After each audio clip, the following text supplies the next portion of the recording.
Today's review was made possible by my friends over at the DJ Hookup. Order your DJ hardware at thedjhookup.com.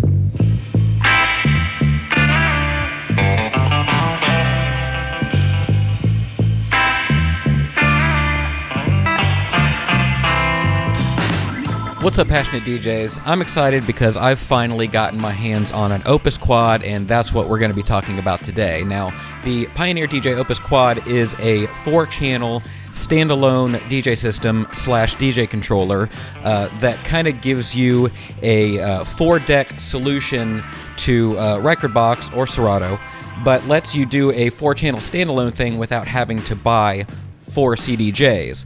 So this is one of those situations where, depending on how you look at it and what you compare it to, it's either a great value or it's just really expensive. And so one thing that I can tell you is that it is a joy to use and to mix on. So I'm excited to talk about it. Let's get on with it right here on Passionate DJ. A lot of you've asked about this one, and it's been kind of hard to get a hold of so far, so let's get right to business. This is the Pioneer DJ OPUS-QUAD. Damn it, sorry. How'd that get there? This is the Pioneer DJ OPUS-QUAD.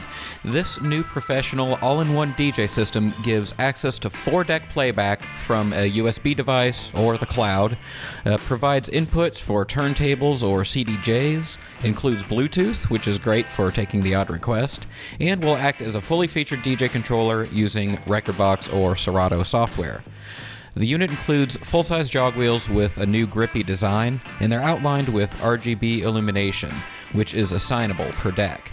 By default, it's lit in this sort of amber color to match the aesthetics of this controller, and I've got to say, it's one of Pioneer DJ's most handsome-looking pieces of gear to date. It includes a class-leading main screen with electrostatic touch module, and it supports all the main Rekordboxy things that you'd expect, such as RGB or tricolor waveforms, in addition to the classic blue. The bottom part of the screen is the mixer information display, and this is where you configure your mics, your channel settings, and also assign your beat effects. The screen also includes an XY pad, so you can control effects parameters with the slide of a finger. Important knobs are trimmed with this coppery color, such as the large multifunction browse knob, which Pioneer DJ calls the Smart Rotary Selector. It's kind of like a knob and a joystick all in one. There's a new Smart Cue feature which lets you overwrite the current cue position with a recalled hot cue. Now, mobile and bar DJs will appreciate the zone output. Now, this lets you send a completely separate signal to a different room, in case you need some fancy dinner music in one place and a pump and dance floor in another. The OPUS-QUAD continues Pioneer DJ's recent focus on sound quality. It's got a high-quality 32-bit digital analog converter from ESS Technology, and everyone in the room here agreed that it sounded really nice. Now, it comes in at a price of $31.99 US, and the best place for you to order one is from the DJ Hookup, the sponsor of today's video. Now, the DJ Hookup is the internet's highest-rated DJ retailer, and for a very good reason. They offer great service, quick shipping, and they've got a knowledgeable staff that's ready to help you in the chat bar. They offer a best price guarantee, free shipping, 90-day returns, and even have financing options. Now, if you're not ready to step up to the OPUS-QUAD, you might consider getting a DJ controller instead, such as the DDJ Flex 10 or Rev 5. Now, both of these would save you significant money, give you access to stems, and they're available to order from the DJ Hookup. So head on over to their website and place your order today. The DJ Hookup sells DJ equipment to their friends. It's that simple. Let me provide just a little bit of context as far as what you might use one of these things for. Now, in the case of this particular OPUS-QUAD, it's going to be in like a shared use scenario, meaning that various DJs are going to use it, like local guest DJs and stuff like that. He's kind of toying with the idea of starting a venue, but it's not a situation where he's going to need to fulfill riders. So he doesn't need to worry about, oh, if I bring Tiesto in, he's going to need such and such gear, he's going to need CDJ 3000s and whatever. It's not that scenario, but there will be a lot of different people using it, not just him. And so he chose this because a DJ could show up with a USB drive, with their Rekordbox library on it, or they could show up with their laptop and plug into Rekordbox or Serato in controller mode, and they're off to the races. Now, that's not to say that there is zero learning curve here. If you're in this sort of situation, you might be prepared to just have a quick let them do a sound test or something like that. Not that it's drastically different. I mean, any experienced DJ is going to be able to find their way around this, but it's just nice to do a quick 5-minute mix on it and figure things out. For example, one thing that I had to get used to was the waveform on the top of the screen is the deck that's on the left, and the waveform that's on the bottom is the deck that's on the right. This should be intuitive, but for whatever reason, you know, if a DJ is used to looking at a CDJ over here with its own screen and one over here with its own screen, they might go, oh, which one am I doing here? But there's nothing here where a DJ is going to go, I don't know what to do. But, you know, figuring out how to route effects, things like that, those are different than, say, a DJM 900 Nexus or an A9. The way that the effects work, all that stuff is different. So this is not a direct drop-in replacement, and some of the functions are going to be in the screen, for example. That is a scenario in which this is very useful and very appealing, because buying 4 CDJs and an A9 would be prohibitively expensive. But that being said, there are a couple of quirks that you might want to be aware of. So I tested this with the owner in the room, as well as Tony DeCero and Mo Dingo, my passionate DJ homies, and all of us commented on how, when I took it out of the box, that it's just really striking looking in person. It has this almost 70s hi-fi cabinet feel, with the wood grain on the sides and the default sort of amber lighting. I don't know, just seeing it in person, it really just kind of has this old school 70s audio gear vibe that I really appreciate. One thing I'll say is I like the choice of using this sort of flat or satin black on most of the controller. So, as you know, I complain about piano black sometimes, as it shows fingerprints. And of course, the trade-off here is, while this doesn't pick up as many fingerprints, in fact, I'll show you, here's what it actually looks like with the bright lights on.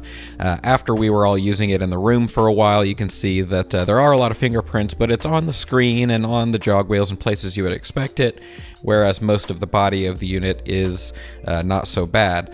However, the trade-off with a finish like this is that once you do start getting oils of your fingers and stuff soaked into it, it's a little bit harder to clean. So my recommendation would be to just give it a quick wipe down with a dry microfiber towel after you're done using it, and it'll stay looking nice and crispy clean all the time.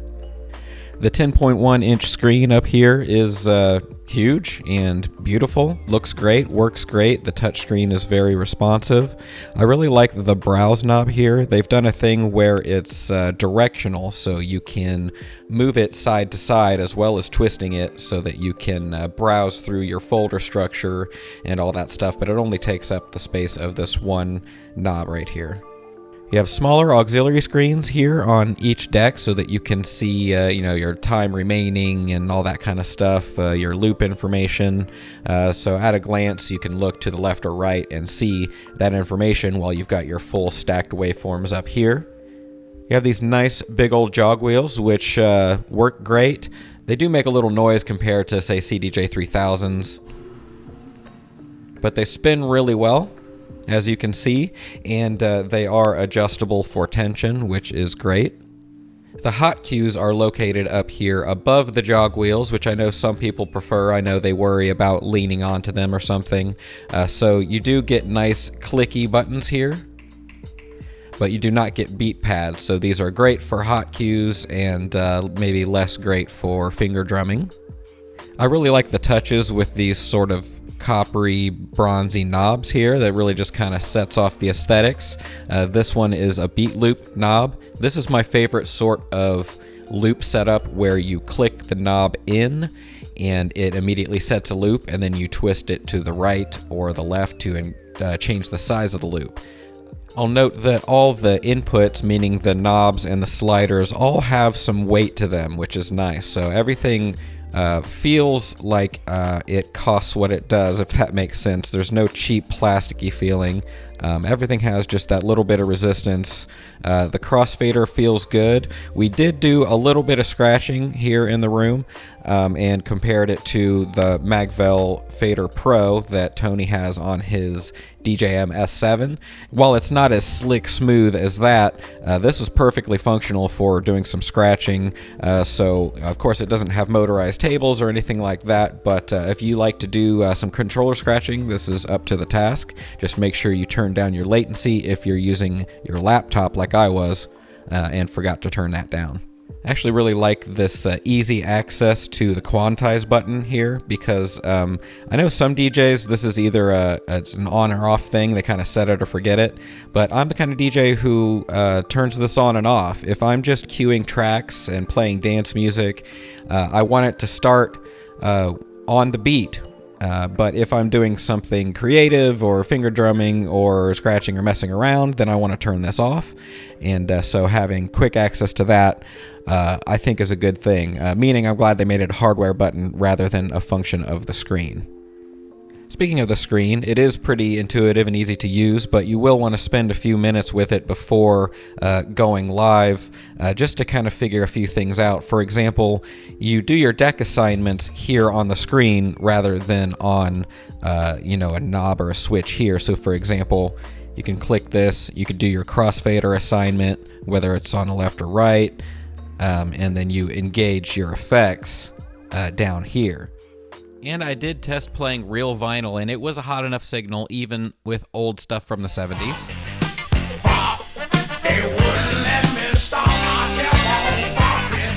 There's this nice quick shortcut button here that gives you access to a bunch of stuff that you might want to change on the fly. For example, if you use quantize, but maybe you want it to be a little more or less precise. Your deck colors and all that kind of stuff, your LCD brightness, you can get to quickly. Also your mixer settings like your crossfader and channel curves, all that stuff is in here, as well as your recording device and settings. Now let's talk effects. You can use this knob to select which beat effects you want to engage. Use the orange button at the bottom to engage effects, and the level or depth knob to decide how much of the effects to apply. The channel you select on the screen in orange is the one that you're applying effects to.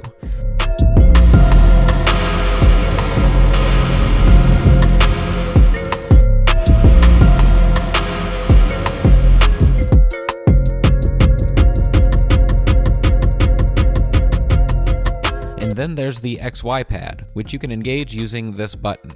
Now this allows you to control multiple parameters by just swiping your finger around, and that makes for some fun effects.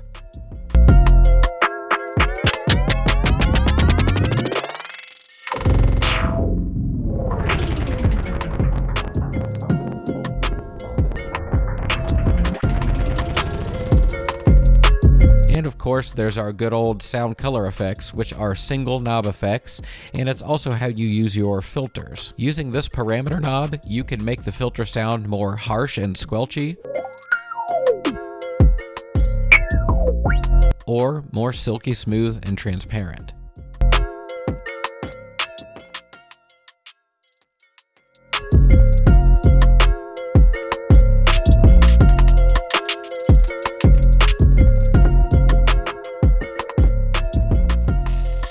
The OPUS-QUAD also gets the smooth echo effect, which was also featured on the S11 and the DDJ Rev 7. If you hold the button down, you can configure the settings in here, and this basically lets you do that fading echo out effect, but it doesn't start echoing until you cut the sound. Pretty handy. So, as I said earlier in the video, the OPUS-QUAD is a joy to mix on. Ergonomically speaking, it's one of the best that I've ever used. Aesthetically, it looks like proper audio gear. The sound quality is on point. So, well, what's the downside? Well, my biggest complaint is that, at least at the time of the recording of this video, the OPUS-QUAD doesn't support music streaming services. This absolutely flabbergasts me. Now, this is a bit embarrassing, but we tried for a solid 10 minutes to find the settings for the streaming services on this thing, only to realize it didn't support it. In order for Mo to connect to his Tidal account and for me to connect to my Beatport Link, we had to connect it to our laptops and use this as a controller. Which works great, but man, this sure makes for an expensive controller if that's how you're going to use it.